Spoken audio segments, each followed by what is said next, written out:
It's too easy to get it No, fixed. the security holes are ridiculous now.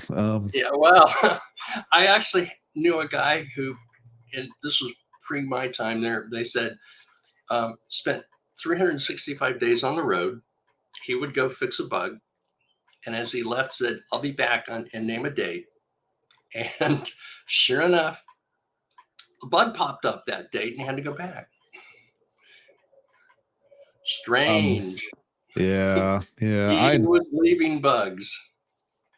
I had worked for a guy at one point in time at Harris Corporation. I think I was sort of entering the time my career started was pretty close to the end of his career. He retired soon after I last worked with him, and he had described those jump scenarios of, okay, you jump down into this other chunk of code, and then now this other code now is a little flag to signal when to jump back, and yeah, it's like, I can still remember the textbook. I got to study Pascal in high school, and we had the book Oh Pascal, and that's the one. And one of the chapters had all this funny still photos. And one of the chapters, it shows this ma feeding her 12-year-old from a pot with a giant, here's a big fork covered in spaghetti, and this kid's just.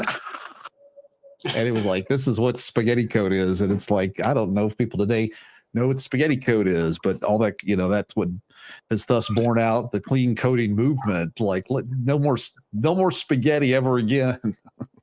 Yeah, well, believe me, what we now have today for people coming into the industry is nothing like what we had 50 years ago when I got started in this stuff. And you had to find ways to fix it. You didn't have a choice. You have a deadline or a customer who, in several cases, couldn't function. So I'd like to think, though, well, we've learned a lot of lessons since then as pro coders.